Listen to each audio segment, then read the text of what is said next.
سلامونه تاسو ته سیلاب صاحب او ټولو ملګرو ته په دې هیله چې روغ جوړ صحتمند اوسئ.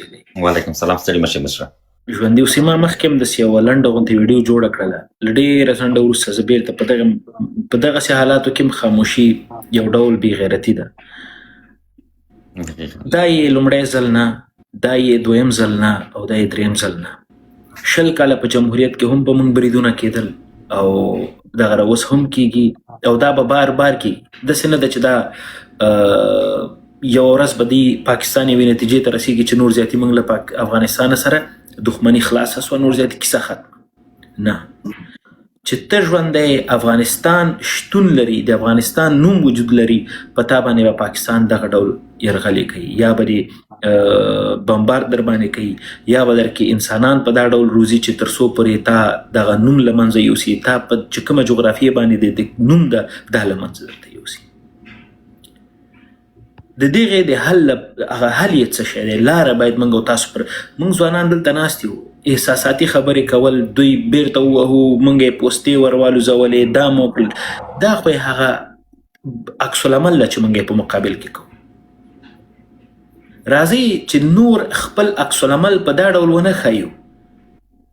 دوی خو د پاکستان د سټیټ په اړه باندې که لږه مطالعه ولرو، تاسو په یو شي باندې سر خلاصي چې د پاکستان سټیټ ته نه د دوی اردو مهمه ده، نه یې پولیس ورته مهمه دي، او نه یې ورته خلک مهم دي. د پاکستان آرمي یا اردو چې ده، هر یو هیواد کولی شي چې د دوی اردو ځان ته کرایه کړي او ویسي او پې جنګ وکړي او پیسې ورته ورکړي. د پاکستان حکومت ته دوی اردو ورته ځي مستقیما هلته دوی دپاره جګړه ګټي او ورته جګړه کوي. یعنې دا یو کرایي اردو ده، کرایي پولیس ده، اصلا ورته مهمه نه ده. که د دوی په یوه ورځ باندې 100,000 اردو وژل سو، د دوی د یوه مشر په سترګو کې به تاسو خفګان ونه ګورئ، ځکه دغه ملک جوړ په دغه نامه دی. اوس که دغه کیسه هره ورځ دوی موږ سره تکرار کوي، موږ باید څه ورسره وکړو؟ خبره بیرته راګرځي زما او ستا وطن ته. زما او ستا په وطن کې کومې ستونزې چې موږ او تاسو لرو، د هغو دپاره باید حل لاره وباسو. له هغه وروسته بیا ته کولی شې له دښمن سره په مقابل کې جګړې ته دننه سي. موږ چې دغه 4-5 کاله بار بار دغه چغې وهلې چې طالب جانه لږ زره ساړه وخوره او په ځینو مسلو کې د افغان ولسونو سره تاسو لاره یوسئ. دا دومره ډېرې چغې، دا دومره ډېر فریادونه مو چې درته وکړل د دغې ورځې نه یریدلو.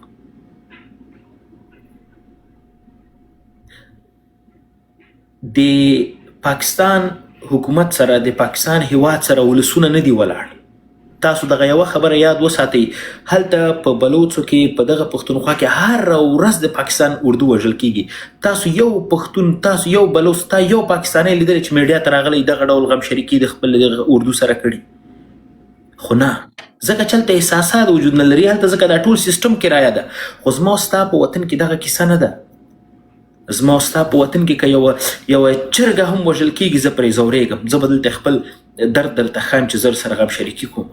نو فلهذا 4.5 کاله مو درته وزر وکړل، زارې وکړل، په دغې خاطر چې تر څو ته ولسونه خپل کړي.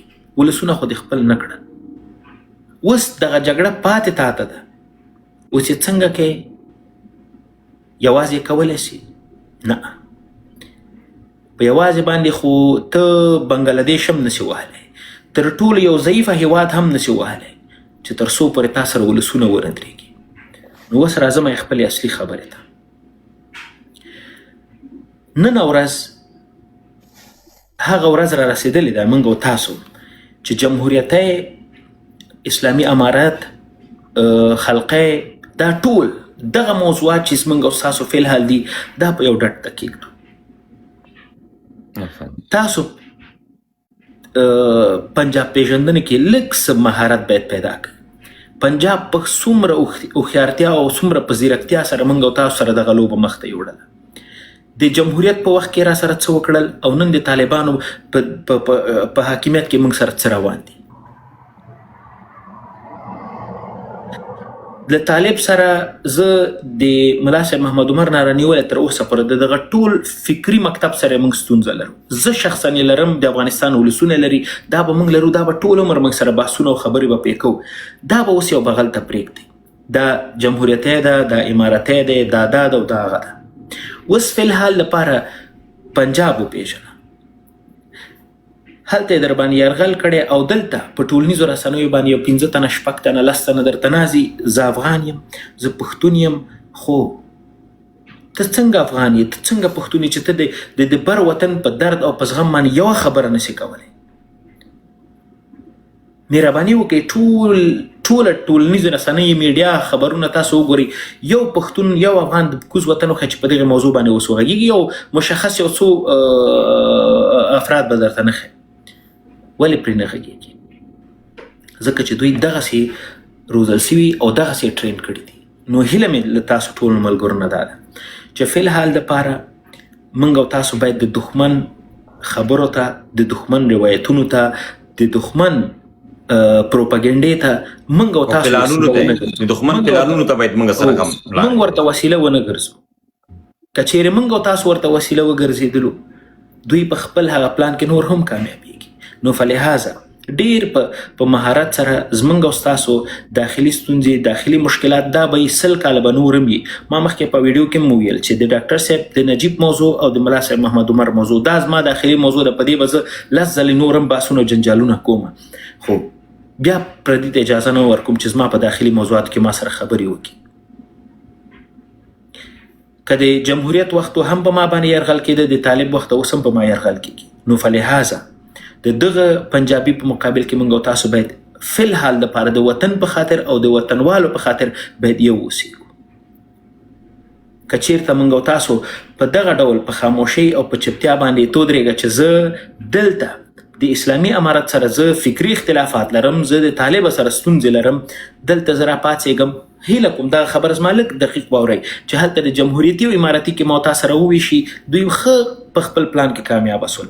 انګریزانو یو قانون وایي چې ډیوایډ ان رول، تقسیم یې که او بیا پرې خپل حکومت وکړه. همغه کار ما تاسو سره کوي. دلته زه په جمهوریتي یم، ته امارتي او ته فلانکی او ته فلانکی، او هلته زما ستا په وطن کې افغانان وژل کېږي. هلته دا اوس کورنۍ د غم په ډګر راځي، په هغو باندې زه ورته نسو غږېدلی. د پنجاب په دې ظلم باندې څوک نه غږېږي. دلته بحث بیا هم دا مطرح کړی ده چې ته طالب یې او ته امارتي او ته جمهوریتي. وبخښئ زما انټرنیټ مخکې قطع شلو، د بیرته رالم. دغه زما یوه خبره خلاص شي، زما خبرې اخرنۍ دي چې خلاص شوې، بیا تاسو ته بیرته نوبت در کوم، هیله کوم. نو کله چې دغسې یو حالات وي، موږ او تاسو باید لږ حساس اوسېږو. ظلم دا یوې ورځ نه 2 ورځې، دا به راباندې 10-20 کاله نور هم کوي. نو زمونږ او ستاسو هوښیارتیا او ځیرکتیا په همدې کې ده چې خپل داخلي دښمنان، خپل خارجي دښمنان ډېر ښه وپېژنو، دوی په مکرجنو دروغجنو خبرو باندې ونه غولېږو. که هغه په میډیا باندې ده او که هلته له محمود خان چکزي نه رانیولی تر دا اوسه پورې چې څومره تاسو ګورئ، دا ټول همدغه د پنجاب خلک دي او ډېر په ترتیب سره موږ او تاسو سره دغه لوبه کوي. نور به ډېر په هوښیارتیا نور به نه غولېږو. زه شخصا زما نه رانیولی تر تا پورې سیلابه موږ د خلکو په خوږو خبرو او هغه د وطن درد مو چې په زړه کې و، د لوی افغانستان هغه دایه مو په زړه باندې ده. په دې خاطر باندې موږ هر یو حتی دښمن ته هم سینه ور خلاصه کړې چې راځه. خو بدبختانه دا غلامان، دا پنجابیان، دا د القبه ګوشان، دا به موږ ټول د دې افغانانو باندې پیژنو. مننه، نور ملګرو ته وخت ورکوو.